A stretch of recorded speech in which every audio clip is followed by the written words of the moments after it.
Jamie Foxx might be the funniest man in Hollywood who never actually tells a joke. He just shows up and things get funny. No script, no setup, just pure unfiltered Jamie being Jamie. Here are some of his funniest, most unfiltered moments. But then I watch Chappelle, and then I'm okay. Yeah. Cause Chappelle's like, you know. Yeah. I was incensed. Bam! Can't talk about nothing, man. Somebody walked up and they said, "There's Dave Chappelle." I said, "Bam! Wu-Tang, nigga." I love Dave because he always used a very intelligent word to go with his hood. I was beside myself. I was chartreuse. Bam, nigga. Jamie Foxx wasn't about to let a former president off easy. He looked Obama dead in the eye and challenged him to a dance-off right then and there, in front of everyone. Obama wasn't exactly rushing to say yes, and Jamie had a pretty good idea why. Stay on the scene, a presidential machine. Stay, you ready to dance for me?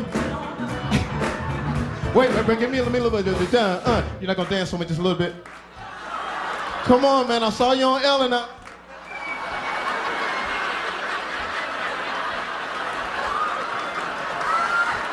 That definitely was not the black side in you right there. Before he was a household name, Jamie Foxx used to stand outside clubs in Roxbury just hoping to get in. He didn't even have a resume good enough to cross the street to where the real celebrities stood. And every single time a star walked out, this is exactly what he'd do. Everybody come out, and I was the oh shit dude. You know what the oh shit dude is? Anybody walk out that was a star, I'd be like, oh shit! Wesley Snipes, what up, man? Oh shit, Bruce Willis! And I would oh shit all the time, but I never got a chance to cross the street until I saw Denzel. And when Denzel walked out, I said, hell no, I got to get on the other side of the street. And you know how black people are, when we get excited, we march. Am I right? Black people march. I was like, Denzel! But Denzel does know that karate stuff. Because as I got close to him, he just reached up and did a move and hit me right in the throat. He said, hold on, all right, okay. All right, come, all right, okay. Man. On Graham Norton, Jamie got real about the struggles of dating as he gets older, admitting that even with all the fame and success, being around a younger crowd doesn't always work out the way you'd expect. One night out proved that better than anything. I'm like almost 50, so I hate going to the club in LA, because I was going to 10, and these girls pull up, and I'm outside the club, I'm about to go in the girls' club. Oh my God, Jamie Foxx. I'm like, what's up? We go to school with your daughter. Oh.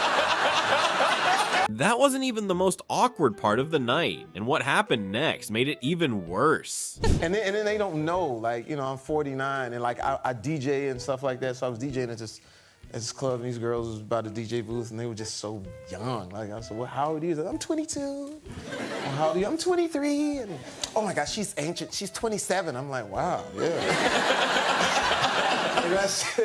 And the girl asked me how old I was. When I told them how old I was, you would have thought that I told them I had a terminal disease. Wait a minute. I said, well, I'm 49. Oh my God.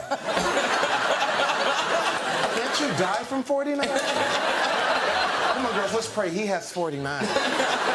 Years after standing outside that club just hoping to be noticed, Jamie found himself sitting right across from Denzel and decided this was the moment to bring back one of his most iconic lines. Turns out, doing it right to his face hit different. We always talk about there were certain things that you would say in movies that became like your calling card. You get your fucking hands off me.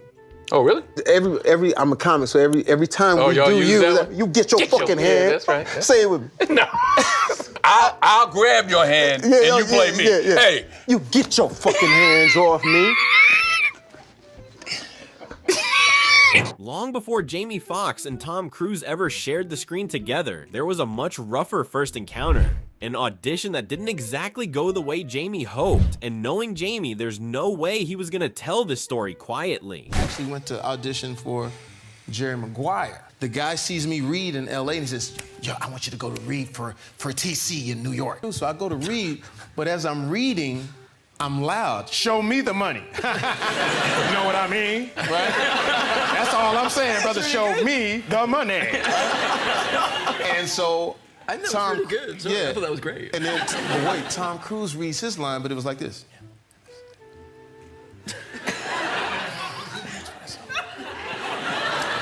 So I thought he lost his place. Because I couldn't hear him, so I said, "We right here." He says, "I know, I said the line, I'm waiting on you." I'm like, "Oh." So now I'm sweating, you know what I'm saying? I'm like, I done lost my place, I done went blind the whole night.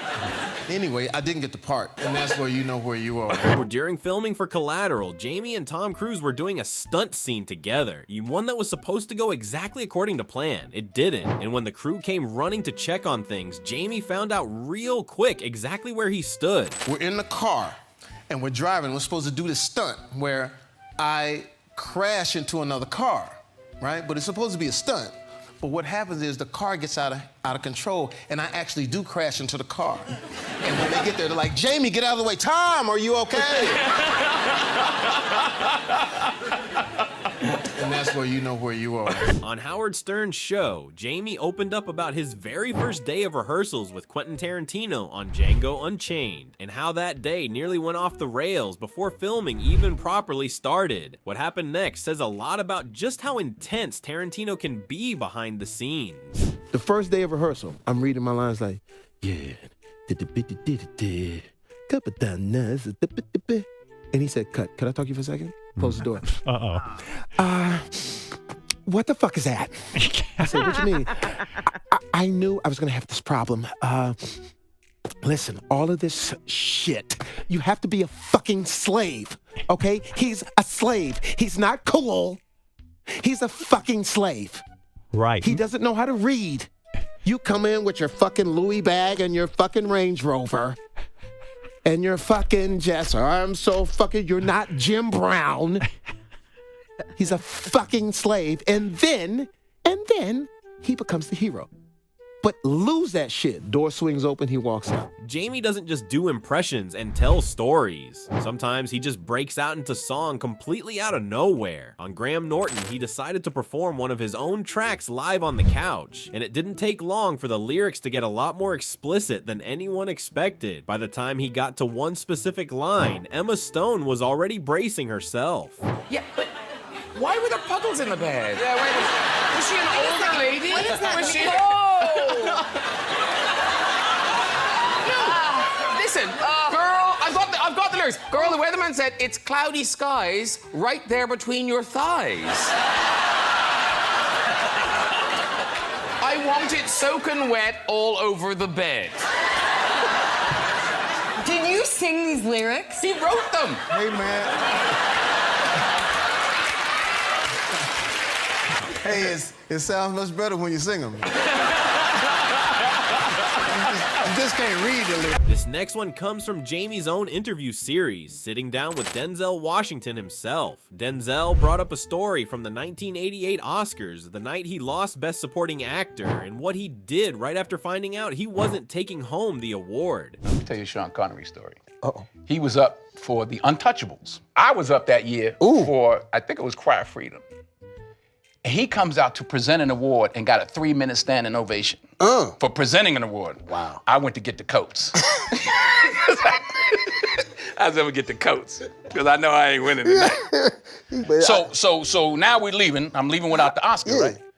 But as I'm leaving, I see the back of where they're doing getting the meal ready, the food ready for the governor's ball. I see a big tray. I'm like, I'm leaving here with something. You know what I mean? I'm from around the way. I'm leaving with something. Then my mother told me to get the flower arrangement. Jamie once brought his 4-year-old daughter onto the set of Django Unchained. Probably not the best parenting decision, as he'd admit himself. While everyone around her was completely floored by the intensity of what they were filming, his daughter had a reaction nobody in that room saw coming. Yeah, because my daughter, she comes to all my sets, but she had never been on a set where actually kids could go see the movie. Because she was on the set of Django, and so she was 4 years old. I know that's probably bad parenting, but she's watching people get blown away, and she's seeing them make up the blood. And oh, Daddy's great. So when she was on Annie, she didn't understand. It was like, she was like, when does Annie get the gun and go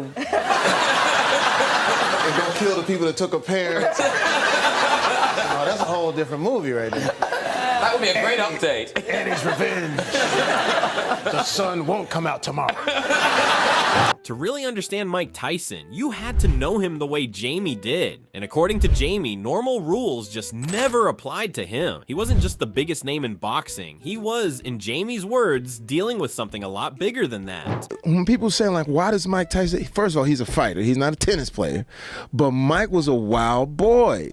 And to hang out with him, you could understand, like, he was the biggest person on the planet.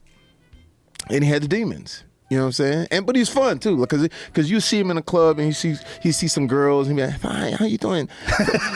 You like BMWs?" The girls be like, "What? Do you like BMW? You like cars? You like BMWs?" And crazy, he'd take the girls out and go get a BMW.